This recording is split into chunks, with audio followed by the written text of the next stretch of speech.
মায়ের অগ্নি মূর্তি তরলে পরিণত হতেই অনু দুবনই একসাথে রুমে ঢুকে গেল। অরু একবার ভিজেছে, শরীরটাও কেমন কুটকুট করছে, তাই রুমে ঢোকার সঙ্গে সঙ্গে অরু চলে গেল শাওয়ার নিতে। একটু পরে শাওয়ার নিয়ে চুল মুছতে মুছতে বেরোতে পিলে চমকে উঠলো ওর। দেখলো অনু একটা চেকের পাতা নিয়ে নাড়াচাড়া করছে, যেটা থাইল্যান্ডে বসে কৃতিক দিয়েছিল অরুকে বিয়ের মোহরানা স্বরূপ। কিন্তু সেটা নিয়ে আপা কি করছে ধরা পড়ে যাওয়ার ভয়ে অরু দ্রুত গিয়ে চেকের পাতাটা ছুমিরে নিয়ে সেটাকে ড্রয়ারে রাখতে রাখতে বলল, এটা দিয়ে কি করছিস তুই? অনু ঠোঁট উল্টে বলল, অরু তোর জামা কাপড় গোছাতে গিয়ে আলমারিতে পেলাম, কৃতিক ভাইয়ার নাম মনে হলো। উনি তোকে চেক কেন দিয়েছে? অরু জিভ দিয়ে ঠোঁট ভিজে বলল, আরে ভার্সিটি সেমিস্টার ফি দিয়েছিলেন, কিন্তু আমি বোকার মতো সেটা ঘরে তুলে রেখেছি, জমা দিতে ভুলে গিয়েছিলাম।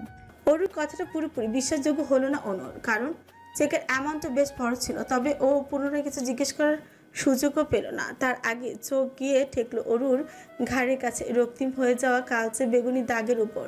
দেখে মনে হচ্ছে কেউ বাইট করেছে। অনু সহসা এগিয়ে গিয়ে অরুর গলায় হাত দিয়ে উদ্বিগ্ন হয়ে বলল, গলায় কি হয়েছে তোর? কে কামড় দিয়েছে?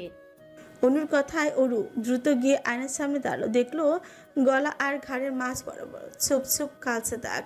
তৎক্ষণাৎ মনে পড়ে গেল দাগগুলোর আসল উৎস, বিকেলের সেই বেসামাল অনুভূতি, কৃতিকের ঘোর লাগা চাহনি, আর তারপর হুট করে কাছে অনেক কাছাকাছি আসা। এখন এই সেসব মনে পড়তে কান দুটো কেন যেন গরম হয়ে উঠেছে অরুর। কি হলো, কিছু বল, কি করে ব্যথা পেয়েছিস? অনুর কথায় অরু থতমত খেয়ে বলল, কি বলতো আপা, তখন অনেক বৃষ্টি হলো না, সেই বৃষ্টির মাঝে একটা বড় সড়ো পোকা কোথা থেকে যেন উড়ে এসে কামড় বসিয়ে দিল। আমি না টেরই পাইনি, এখন দেখছি এমন লাল বর্ণ হয়ে আছে। অনু অরুর গলায় হাত বুলিয়ে অসহায় সুরে বলল, কি পোকা কামড়ালো বলতো? পাছে না আবার ইনফেকশন হয়ে যায়। আই তো একটু মলম লাগিয়ে দে। অরু হ্যাঁ না কিছু বলতেই পারলো না। চুপচাপ বসে বসে দেখতে লাগলো তার আপা তার স্বামীর তৈরি করা প্রথম ভালোবাসার চিহ্নকে কি সুন্দর করে মলম লাগিয়ে দিচ্ছে। ব্যস্ততম দিনকে হটিয়ে সন্ধ্যা নেমেছে সমগ্র ধরনের জোরে। সারা বিকেলে ঝুম বসানোর ফলস্বরূপ এখন ইকো পার্কটা পুরোপুরি খালি পড়ে আছে। আশেপাশে মানুষজন তো দূরে থাক, একটা কাকপক্ষী নজরে আসছে না। ইকো পার্কের সরু রাস্তায় ম্যাপল পাতা ছড়ছড়ে তকতকে সুন্দর সারি সারি বেঞ্চিগুলো ভিজে চুপচুপে হয়ে আছে বৃষ্টির পানিতে। সন্ধ্যাবেলা একটুখানি একা একা হাঁটবে বলেই ঝিরিঝিরি বৃষ্টির মাঝে ট্র্যাক স্যুট পরে বের হয়েছে এলিসা। সাথে আর কেউ নেই। ওর অবশ্য একা থাকাটাও ভালোই লাগে, ওই জন্যই তো নির্জন এই ইকো পার্কে হাঁটতে আসা। কিন্তু হাঁটতে হাঁটতে কিছু দূর যেতেই ঘটল বিপত্তি। চোখের সামনে দৃশ্যমান হলো এক সুপরিচিত মুখ। ছাতা হাতে দাঁড়িয়ে একটা অল্প বয়স্কা মেয়ের সাথে কি যেন কথায় মশগুল হয়ে আছে অর্ণব। কিন্তু এমন নির্জন নিরিবিলি পরিবেশে কি এমন গুরুত্বপূর্ণ কথা বলছে ওরা দুজন? আর মেয়েটাই পাকে ভাবনায় পড়ে গেল এলিসা। ওদিকে অর্ণব কথা বলা এতটা ব্যস্ত যে ওর পেছনে সে কখন থেকে এলিসা দাঁড়িয়ে আছে সেটা টের পায়নি সে।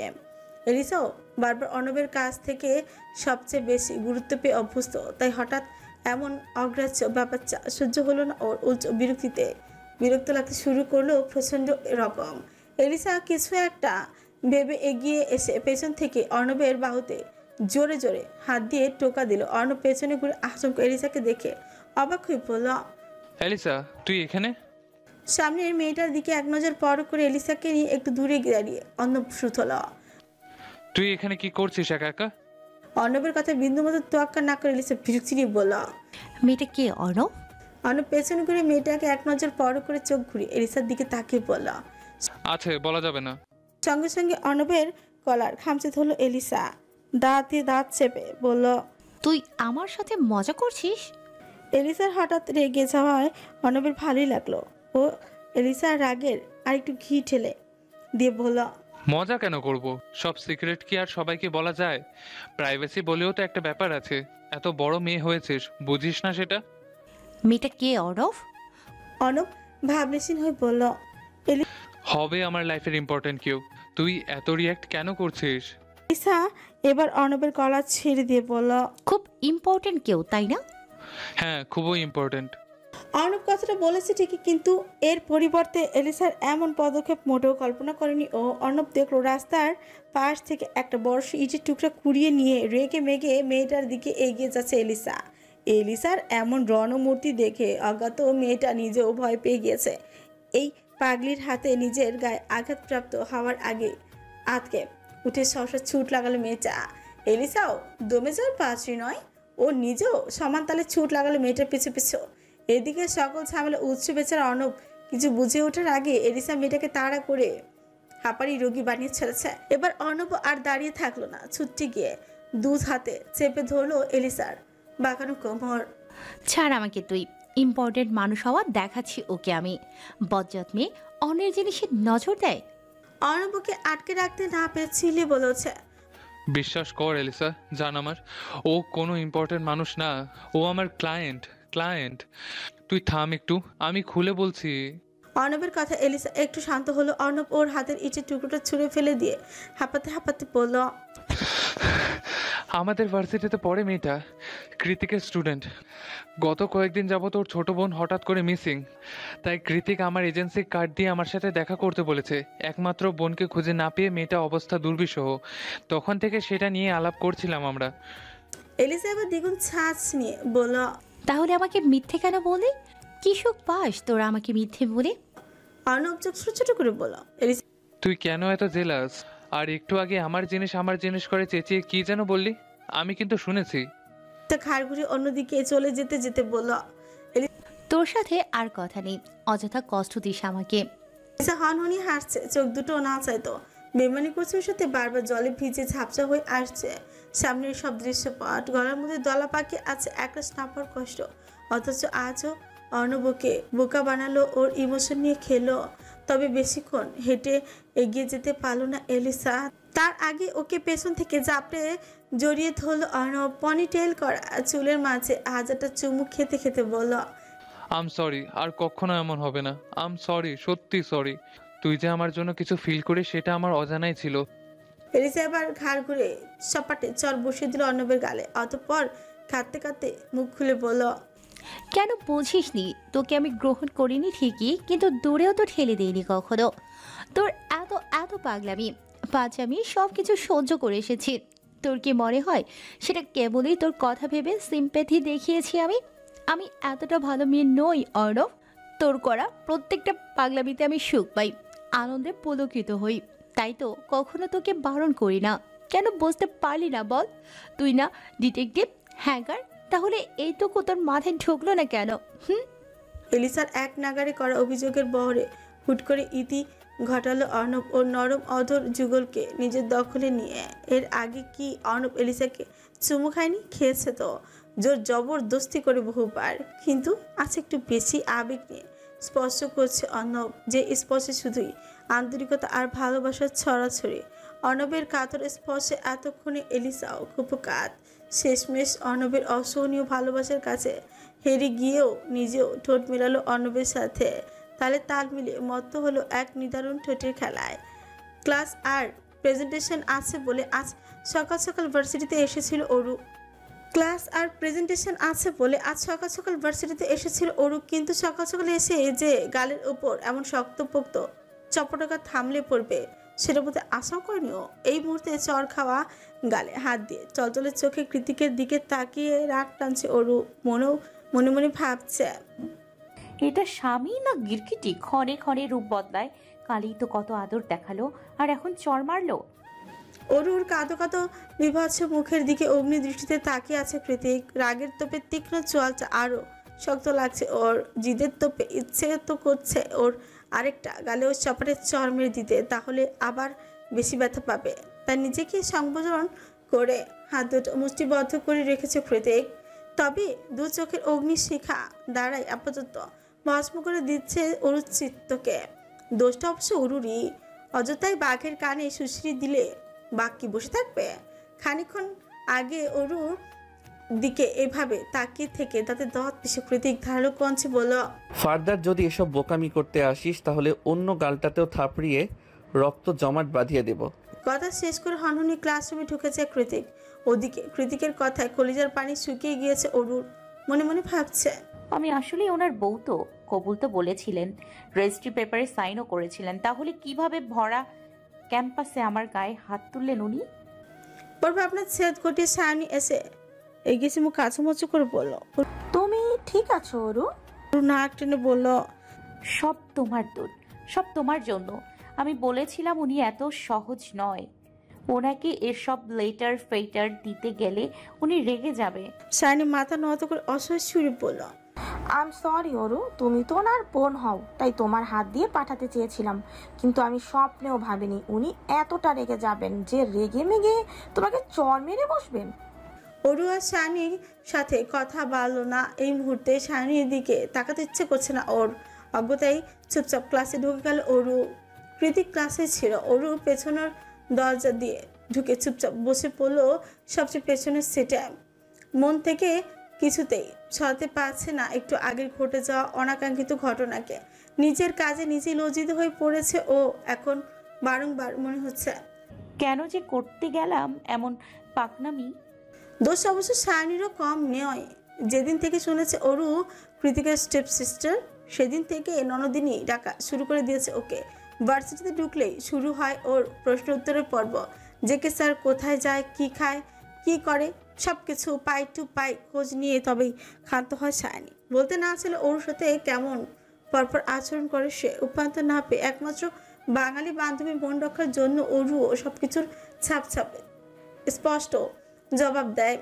কিন্তু আজকে সায়নীকে বেশি করে ফেলেছে। ওর হাতে রঙিন খামের মোড়ককে বাঁধা চিঠি ধরিয়ে দিয়ে বলেছে কৃতিককে দিয়ে আসতে। বলেছে তো বলেছে, একেবারে ঠেলে কৃতিকের সামনে পাঠিয়েও দিয়েছে।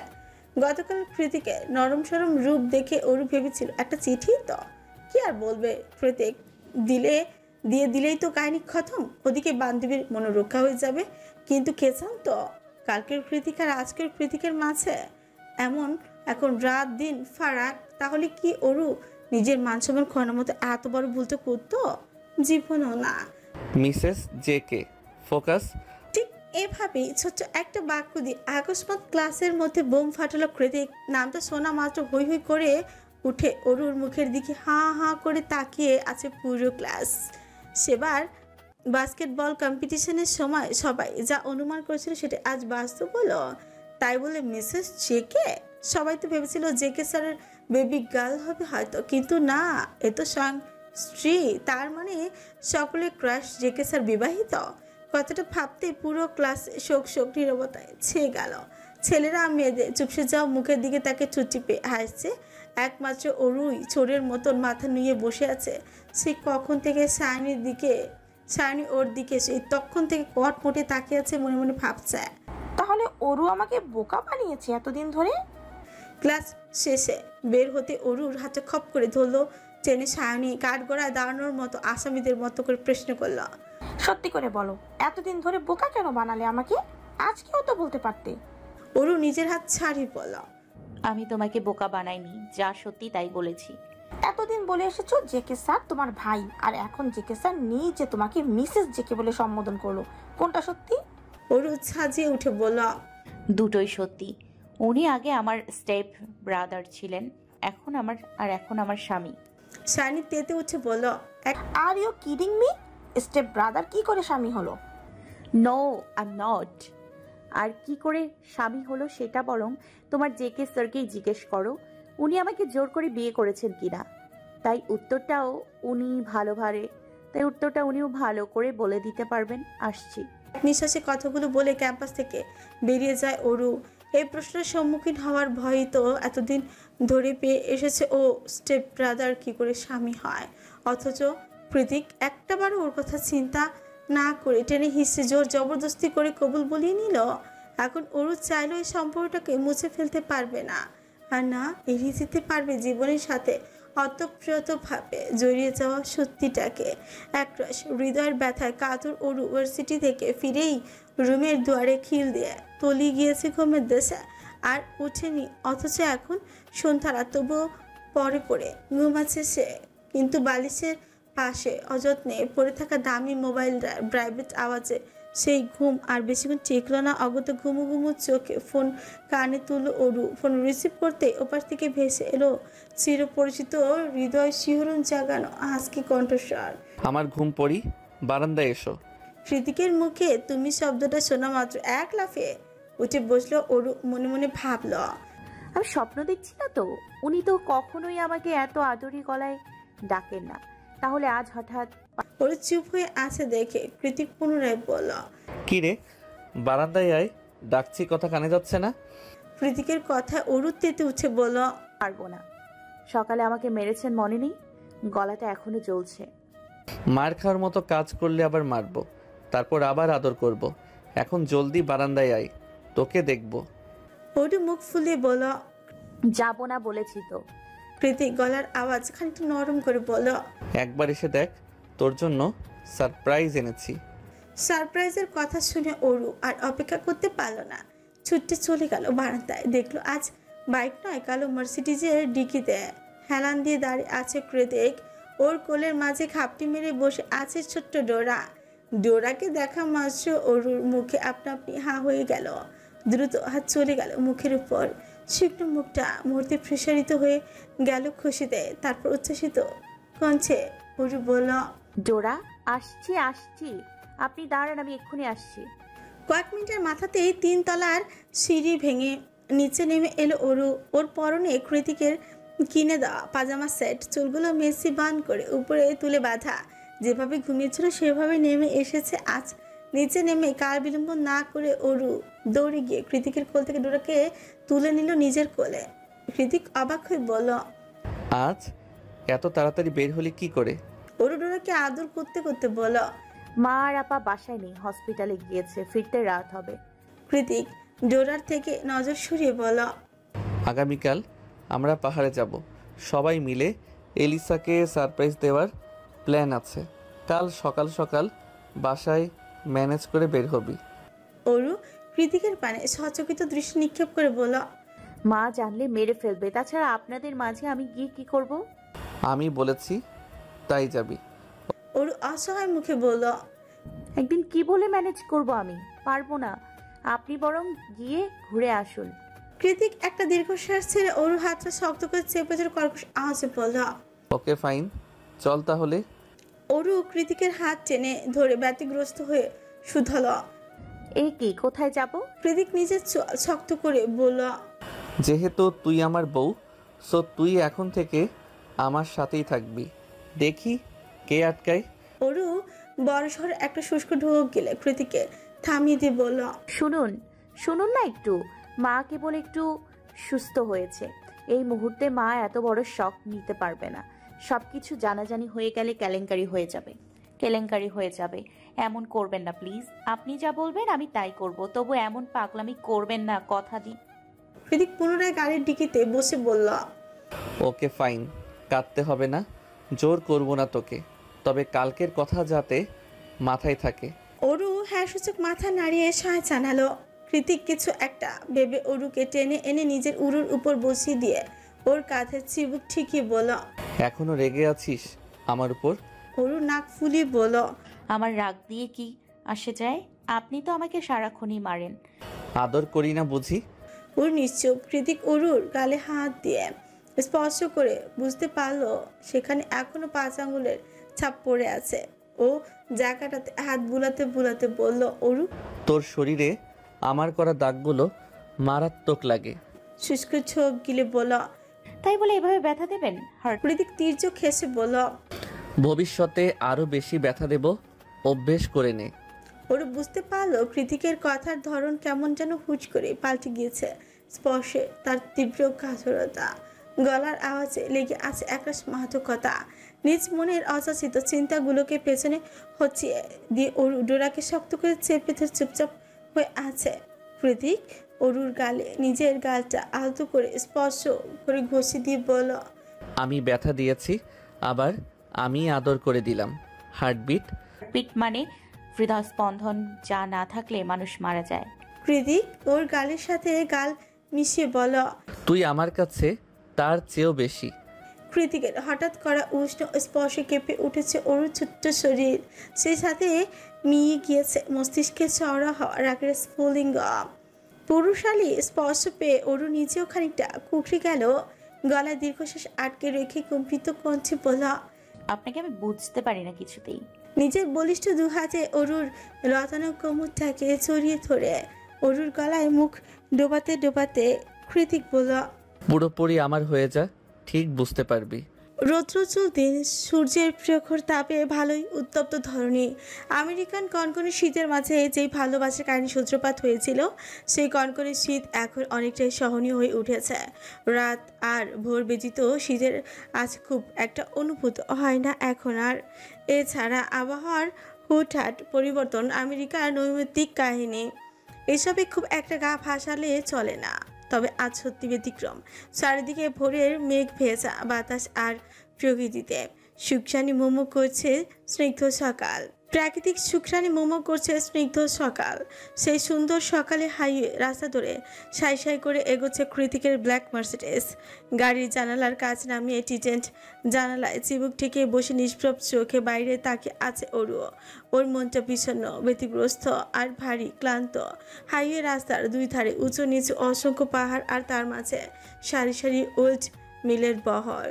প্রকৃতির নিদারুণ বাতাসে সবগুলো উল্ট মিল ঘুরছে আপন গতিতে।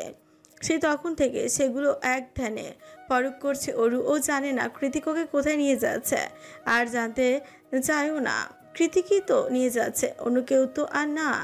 মারুক কাটুক বকুক, কিন্তু কখনো আসন্ন বিপদে হাত ছেড়ে দেবে না। হৃদ মাঝারে সদ্য জন্মানো ভালোবাসার প্রতি এতটুকু ভরসা আছে অরুর, কারণ বৈবাহিক সম্পর্ক নতুন হলেও চেনা জানা তো আর নতুন নয়। প্রথমবার কৃতিকের সাথে আউটিং যাচ্ছে, অথচ অরুর মন মস্তিষ্ক জুড়ে অজানা আতঙ্করা ভর করে আছে। বারবার মনে হচ্ছে কিছু একটা ভুল হচ্ছে, কিছু একটা ঠিক নেই। এদিকে হৃদয়টা কৃতিকের জন্য আনসার করছে, তো অন্যদিকে মস্তিষ্কটা দুর্বিষহ আর একটা তিমিরে ঢাকা ভবিষ্যতের ভয়ে সর্বদা তটস্থ থাকে। এত অল্প বয়সে এই মন মস্তিষ্কের দুটানা মোটেই সহ্য হয় না ওর। কৃতিকের মতো মানুষ কিনা শেষমেশ হাঁটুর বয়সী সৎ-বোনের প্রেমে আকৃষ্ট হলো, কিন্তু কেন? অরু নিজেও ভেবে পায় না সে উত্তর।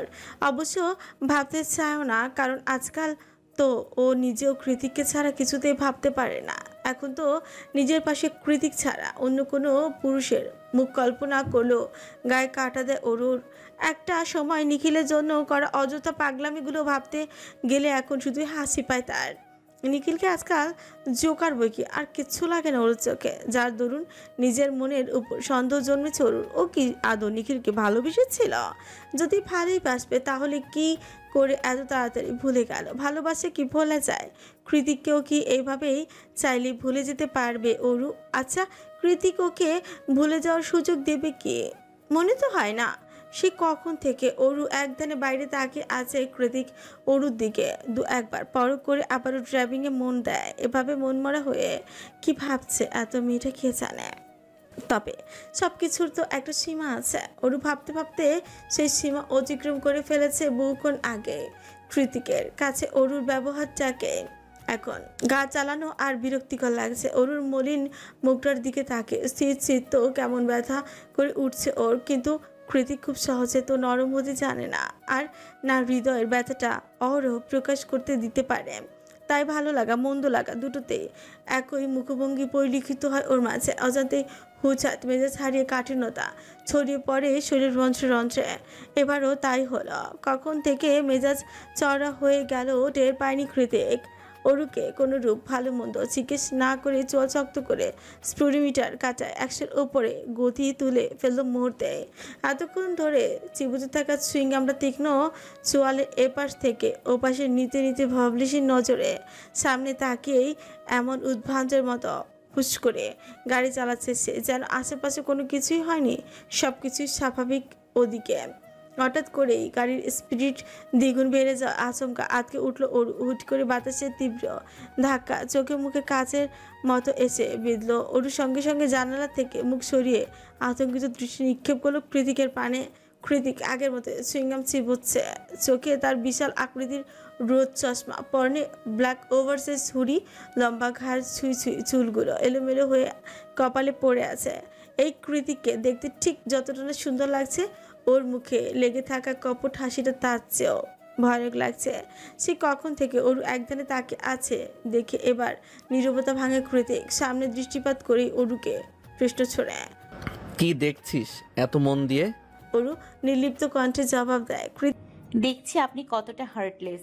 কৃতিক চোয়াল শক্ত করে জবাব দেয়। আমি হার্টলেস নই অরু। কৃতিকের কথায় অরুর অভিমানে ভাটি পড়ল। মনের মাঝে জমাট বাঁধা কালো মেঘের কোলে উকি দিল সূর্য কিরণ। ও বলল, তাহলে এভাবে গাড়ি চালিয়ে কিসের হুমকি দিচ্ছেন? কৃতিক গম্ভীর কণ্ঠে বলল। Focus on me. অরু সিটের উপর দুটো পা তুলে দিয়ে কৃতিকের দিকে তাকিয়ে মলির মুখে বলল, আপনাকে নিয়েই তো ভাবছিলাম, কবে হয়ে গেলেন এতটা আপন। আপনার জন্য কি সুন্দর বানিয়ে বানিয়ে হাজারটা মিথ্যা কথা বলে মা আর আপাকে বোকা বানিয়ে বের হয়ে এলাম। আমি সত্যি পাল্টে গিয়েছি। অরুর এরূপ প্রতি উত্তরে সাথে সাথে স্পিডোমিটারের গতি সহসায় ধীর হয়ে এলো। সানগ্লাসের আড়ালে আগ্নেয়গিরি লাভার মতো জ্বলন্ত চোখ দুটো মুহূর্তেই শান্ত রূপ ধারণ করলো কৃতিকের। কৃতিক চুপ হয়ে আছে দেখে অরু পুনরায় বলল, না আমি আপনাকে হৃদয় থেকে মুছে দিতে পারছি, আর না আপনাকে নিয়ে সুন্দর বৈবাহিক স্বপ্ন দেখতে পারছি। শুধু মনে হচ্ছে আপনি ছাড়া আজকাল আমি অচল। আপনাকে আমার প্রয়োজন, নয়তো বুকের ভেতরটা হার হামেশাই পুড়ে যায়। এ কেমন দহন! আমি কি প্রেমে পড়েছি আপনার? অরুর কথাতে গাড়িটা এবার পুরোপুরি থামিয়ে দিল কৃতিক। হুচ করে গাড়ির ব্রেক খসানোতে অরু একটু হুড়মুড়িয়ে উঠল, কিন্তু কৃতিক ওকে পড়ে যাওয়া বিন্দুমাত্র সুযোগ না দিয়ে টান মেরে নিয়ে এসে নিজের কোলের উপর বসাল। আকস্মাৎ ঘটনা প্রবাহে অরু নিজেও ভ্যাবাচেকা খেয়ে চোখের পলকও ফেলতে লাগলো বারবার। নিজেকে সামলানোর জন্য কৃতিকের হুডি খামচে ধরে অস্পষ্ট স্বরে বলল, গাড়ি থামালেন কেন হঠাৎ? এসে গিয়েছি বুঝি?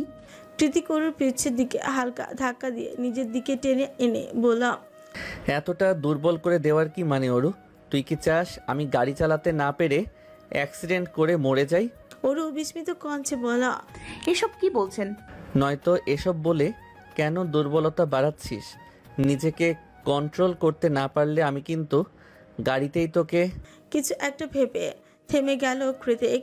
অতঃপর শুষ্ক চোখ গেলে ওর ছোট ছোট বেবি হেয়ারগুলো কানের পেছনে গুজিয়ে দিতে দিতে নরম সুরে পড়ল, I feel your pain Aru. খুব শীঘ্রই সব কিছু ঠিক হয়ে যাবে। তুই বললে আমি এখনই সব কিছু ঠিক করে ফেলতে পারি, কিন্তু বারবার তোকে জোর জবরদস্তি করতে চাইছি না আমি, তাই সময় দিচ্ছি। তাই বলে এই না যে আমি ভবিষ্যতেও চুপ করে থাকব। সময় হলে আমার অরুকে আমি ঠিক চিনিয়ে নিব। আই রিপিট, চিনিয়ে নেব। এখন এসব নিয়ে ভাবিস না জান, আমার উপর একটু ভরসা রাখ, আমি তো আছি। ওর কিছু বলছে না। অবাক দৃষ্টিতে কৃতিকের পানে তাকিয়ে আছে। এই লোক এত সুন্দর করে বোঝাতেও পারে মাত্র কয়েকটা বাক্য দ্বারা। কি সুন্দর! হৃদয়ে বইতে থাকা জলোচ্ছ্বাসের মতো উত্তাল ঢেউকে নিমিষেই শান্ত করে কানে কানে ভরিয়ে দিল। অরু তাকিয়ে আছে দেখে কৃতিক বলল, you have to promise me, আর এসব নিয়ে মন খারাপ করবি না। অরু এবার ঠোঁট উল্টে বাচ্চাদের মতো হ্যাঁ না দুই দিকেই মাথা নাড়ল। অরুর কাণ্ডে কৃতিক সামান্য হেসে বলল, তুই আমার থেকে অনেক বেশি ছোট অরু, তাই অনেক কিছু শেয়ার করতে দ্বিধাবোধ করিস, লজ্জিত হোস। এতে অযথা ভাবনার কিছু নেই। আমাদের মধ্যে সেরকম স্বামী স্ত্রীর স্বাভাবিক সম্পর্ক এখনও তৈরি হয়নি। এই দ্বিধা আর সংকোচটুকু তাই অস্বাভাবিক কিছু নয়। তাই বলে এই না যে আমরা কখনো নর্মাল স্বামী স্ত্রীর মতো হব না।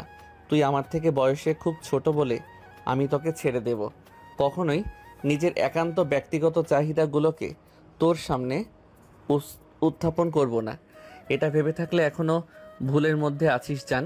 একটা সময় আসবে যখন তোর শরীর সম্ভ্রম দিয়ে নয়, আমার শরীর দিয়ে ঢাকা থাকবে।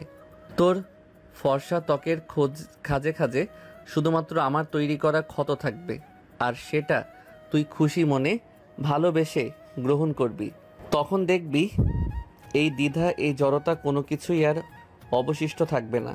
তোর আমার সব কিছু মিলেমিশে একাকার হয়ে যাবে।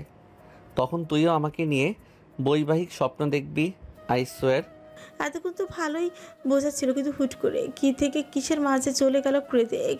একে তো কৃতিকের কোলের উপর বসা, তার উপর কৃতিকের এমন লাগামিন ছাড়া জ্ঞান দান, সব মিলিয়ে মাথা নুয়ে চুপচাপ বসে বসে আঙুল দিয়ে কৃতিকের হুডির ফিতা ধরে টানাটানি করছে ওরু। গলাটা শুকিয়ে কাঠ হয়ে গিয়েছে, কান দিয়ে ধোঁয়া বের হচ্ছে। এই মুহূর্তে এক পা নড়াচড়ার দূর, মাথা তুলে কৃতিকের ওই ভাষা ভাষা চোখের দিকে তাকানোর শক্তিটুকু অরুর মাঝে অবশিষ্ট নেই। অরু কৃতিকের খোলামেলা কথা বেশ লজ্জা পেয়েছে। ব্যাপারটা বুঝতে পেরে কৃতিক ইচ্ছে করে ওকে লজ্জার সাগরে ডুবিয়ে দিতে বলল। Do you like sitting here? কৃতিকের কথার আসল মানে বুঝতে পেরে অরু হকচকিয়ে বলল। ছাড়ুন, আমি নামবো। কৃতিক ওকে টেনে ধরে বলল। নো, এখানেই বসে থাক, সময় হলে দুজন একসাথেই নামবো।